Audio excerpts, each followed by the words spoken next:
ಎಲ್ರಿಗೂ ನಮಸ್ಕಾರ. ಶ್ರೀಲಕ್ಷ್ಮಿ ಕಿಚನ್ಗೆ ಸ್ವಾಗತ. ಇವತ್ತಿನ ವಿಡಿಯೋನಲ್ಲಿ ನಾವು ತುಂಬ ಟೇಸ್ಟಿಯಾಗಿ ಪನ್ನೀರ್ ಟಿಕ್ಕಾ ಮಸಾಲ ಹೇಗೆ ಮಾಡೋದು ಅಂತ ನೋಡೋಣ. ಮೊದಲು ಒಂದು ಪಾತ್ರೆ ತೊಗೊಂಡಿದ್ದೀನಿ. ಅದಕ್ಕೆ 2-3 ಚಮಚ ಆಗುವಷ್ಟು ಮೊಸರನ್ನು ಹಾಕೋತಾ ಇದ್ದೀನಿ. ಜೊತೆಗೆ ಒಂದು ದೊಡ್ಡ ಚಮಚ ಕಡಲೆ ಹಿಟ್ಟು, ಒಂದು ಅರ್ಧ ಚಮಚ ಆಗುವಷ್ಟು ಉಪ್ಪು, ಹಾಗೆ ಒಂದು 1/4 ಚಮಚ ಆಗುವಷ್ಟು ಪೆಪ್ಪರ್ ಪೌಡರನ್ನು ಹಾಕ್ಕೊಂಡಿದ್ದೀನಿ. ಒಂದು ಅರ್ಧ ಚಮಚ ಆಗುವಷ್ಟು ಧನಿಯಾ ಪೌಡರು, ಹಾಗೆ ಒಂದು 1/4 ಚಮಚ ಆಗುವಷ್ಟು ಅರಿಶಿನ, ಜೊತೆಗೆ ಖಾರಕ್ಕೆ ತಕ್ಕಂತೆ 1-1.5 ಚಮಚ ಆಗುವಷ್ಟು ಹಸಿಮೆಣಸಿನ ಪುಡಿನ ಹಾಕೋತಾ ಇದ್ದೀನಿ. ಜೊತೆಗೆ ಒಂದು 1/4 ಚಮಚ ಆಗುವಷ್ಟು ಗರಂ ಮಸಾಲ.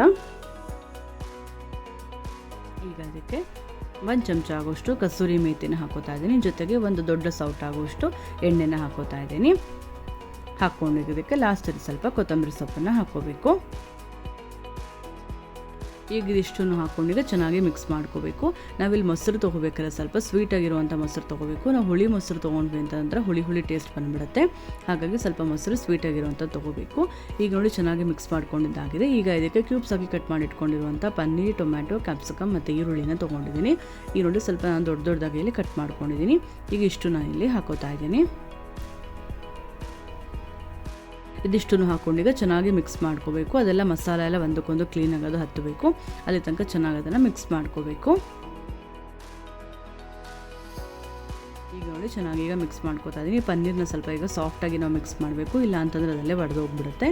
ಹಾಗಾಗಿ ನೋಡಿ ಸ್ವಲ್ಪ ನಿಧಾನಕ್ಕೆ ಈಗ ಮಿಕ್ಸ್ ಮಾಡಿಕೊಂಡು ಒಂದು ಅರ್ಧ ಗಂಟೆ ಇದನ್ನು ಇಟ್ಬಿಡಬೇಕು ಮ್ಯಾರಿನೇಟ್ ಆಗೋದಕ್ಕೆ. ಜೊತೆಗೆ ಗ್ರೇವಿ ಮಾಡ್ಕೊಳ್ಳೋಕ್ಕೋಸ್ಕರ ಈಗ ಫ್ರೈ ಮಾಡ್ಕೊಳ್ಳೋಣ. ಮೊದಲು ಒಂದು ಬಾಣಲೆ ಇಟ್ಕೊಂಡಿದ್ದೀನಿ. ಅದಕ್ಕೆ ಒಂದು ದೊಡ್ಡ ಈರುಳ್ಳಿನ ಉದ್ದಕ್ಕೆ ಕಟ್ ಮಾಡ್ಕೊಂಡು ಹಾಕ್ಕೊಂಡಿದ್ದೀನಿ. ಈಗ ಅದನ್ನು ಹಾಕ್ಕೊಂಡು ಚೆನ್ನಾಗಿ ಫ್ರೈ ಮಾಡ್ಕೋಬೇಕು. ಈರುಳ್ಳಿ ಸಾಫ್ಟ್ ಆದಮೇಲೆ ಶುಂಠಿ ಮತ್ತು ಬೆಳ್ಳುಳ್ಳಿನ ಇಲ್ಲಿ ಹಾಕೋತಾ ಇದ್ದೀನಿ. ಇದಿಷ್ಟು ನಾವು ಗ್ರೇವಿಗೆ ರುಬ್ಕೊಳ್ಳೋದಿರೋದನ್ನು ಸ್ವಲ್ಪ ನಾನು ದಪ್ಪದಾಗಿ ಕಟ್ ಮಾಡ್ಕೊಂಡಿದ್ದೀನಿ. ಜೊತೆಗೆ 2 ದೊಡ್ಡ ಟೊಮೆಟೊನ ಕ್ಯೂಬ್ಸ್ ಆಗಿ ಕಟ್ ಮಾಡ್ಕೊಂಡಿದ್ದೀನಿ ಹಾಕೋತಾ ಇದ್ದೀನಿ. ಜೊತೆಗೆ ಒಂದು 10-12 ಗೋಡಂಬಿನ ಹಾಕ್ಕೊಂಡಿದ್ದೀನಿ. ಇದಿಷ್ಟನ್ನು ಹಾಕ್ಕೊಂಡು 2 ನಿಮಿಷ ಚೆನ್ನಾಗಿ ಕೈ ಆಡಿಸ್ಕೋಬೇಕು. ಇದಕ್ಕೆ ಒಂದು 5-6 ಬ್ಯಾಡಗಿ ಮೆಣಸಿನ್ಕಾಯಿ, ಹಾಗೆ ಒಂದು 5-6 ಗುಂಟೂರು ಮೆಣಸಿನ್ಕಾಯಿ ಹಾಕ್ಕೊಂಡಿದ್ದೀನಿ. ಇಷ್ಟನ್ನು ನಾವು ಹಾಕ್ಕೊಂಡು ಚೆನ್ನಾಗಿ ಸ್ವಲ್ಪ ಸಾಫ್ಟ್ ಆಗೋ ತನಕ ಫ್ರೈ ಮಾಡಿಕೊಂಡು ಜೊತೆಗೆ ಒಂದು ಸ್ವಲ್ಪ ನೀರನ್ನು ಹಾಕೋಬೇಕು.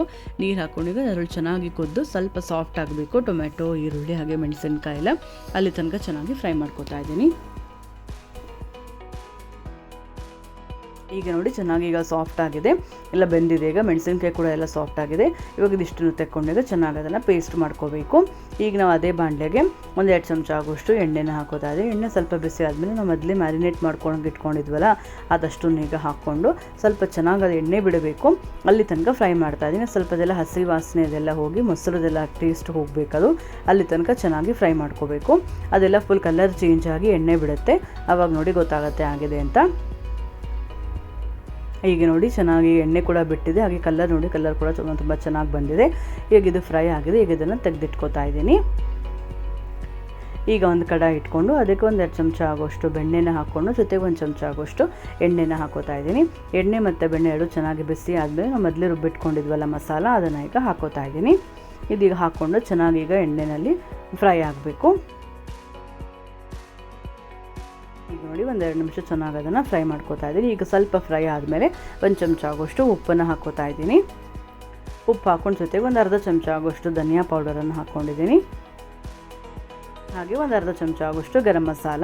ಇದಿಷ್ಟನ್ನು ಹಾಕ್ಕೊಂಡಿಗ ನೋಡಿ ಚೆನ್ನಾಗಿ ಫ್ರೈ ಮಾಡ್ಕೋಬೇಕು. ಸ್ವಲ್ಪ ಅದು ಮಸಾಲ ಕಲರ್ ಚೇಂಜ್ ಆಗುತ್ತೆ, ಅವಾಗ ನಮಗೆ ಗೊತ್ತಾಗುತ್ತೆ ಆಗಿದ್ದು. ಈಗ ನೋಡಿ ಚೆನ್ನಾಗಿ ಫ್ರೈ ಆಗಿದೆ. ಈಗ ನೋಡಿ ಸ್ವಲ್ಪ ಕಲರ್ ಕೂಡ ಚೇಂಜ್ ಆಗಿದೆ. ಈಗ ಡಾರ್ಕ್ ಕಲರ್ ಆಗಿದೆ ಮೊದಲಿನಕ್ಕಿಂತ ನೀವು ನೋಡ್ಬೋದು. ಈಗ ಅದಕ್ಕೆ ಕನ್ಸಿಸ್ಟೆನ್ಸಿನ ಅಡ್ಜಸ್ಟ್ ಮಾಡ್ಕೊಳ್ಳೋಕ್ಕೋಸ್ಕರ ಸ್ವಲ್ಪ ನೀರನ್ನು ಹಾಕೋತಾ ಇದ್ದೀನಿ. ನಮಗೆ ಗ್ರೇವಿ ಎಷ್ಟು ತಿಕ್ಕಾಗಬೇಕು ಅಷ್ಟು ನೋಡ್ಕೊಂಡೀಗ ನೀರನ್ನು ಹಾಕ್ಕೋಬೇಕು. ಈಗ ನೋಡಿ ಇಷ್ಟು ನೀರನ್ನು ಹಾಕ್ಕೊಂಡಿದ್ದೀನಿ. ಚೆನ್ನಾಗಿ ಇವಾಗ ಕುದಿಸ್ಬೇಕದು. ನಾವು ಗ್ರೇವಿಗೆ ಒಣಮೆಣಸಿನ್ಕಾಯಿ ಹಾಕ್ಕೊಂಡು ರುಬ್ಕೊಳ್ಳೋದ್ರಿಂದ ತುಂಬ ಚೆನ್ನಾಗಿ ಕಲರ್ ಬರುತ್ತೆ. ನಾವು ಯಾವುದೇ ರೀತಿ ಆರ್ಟಿಫಿಷಿಯಲ್ ಕಲರ್ ಹಾಕೋ ಅವಶ್ಯಕತೆ ಇಲ್ಲ. ಈಗ ನೋಡಿ ಚೆನ್ನಾಗಿ ಈಗ ಕುದಿ ಬರ್ತಾ ಇದೆ.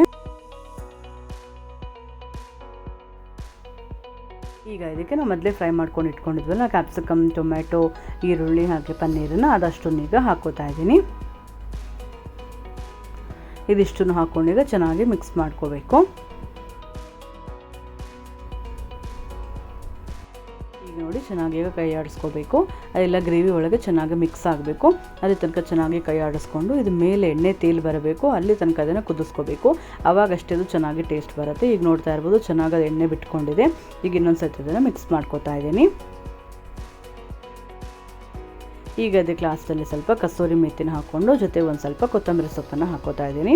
ಇದಿಷ್ಟನ್ನು ಹಾಕ್ಕೊಂಡು ಇನ್ನೊಂದ್ಸಲಿ ಚೆನ್ನಾಗಿ ಮಿಕ್ಸ್ ಮಾಡಿಕೊಂಡ್ರೆ ತುಂಬ ಟೇಸ್ಟಿಯಾಗಿರುವಂಥ ಪನ್ನೀರ್ ಟಿಕ್ಕಾ ಮಸಾಲ ರೆಡಿ ಆಗುತ್ತೆ. ನೀವು ಒಂದ್ಸಲ ಟ್ರೈ ಮಾಡಿ ನೋಡಿ, ಖಂಡಿತ ಮತ್ತೆ ಮತ್ತೆ ಮಾಡ್ತಾ ಇರ್ತೀರಾ. ಹಾಗೆ ಇವತ್ತಿನ ರೆಸಿಪಿ ನಿಮಗೆ ಇಷ್ಟ ಆಗಿದ್ರೆ ಲೈಕ್ ಮಾಡಿ ಹಾಗೂ ಫ್ಯಾಮಿಲಿ ಫ್ರೆಂಡ್ಸ್ ಜೊತೆ ಶೇರ್ ಮಾಡಿ. ಎಲ್ಲರಿಗೂ ಧನ್ಯವಾದಗಳು.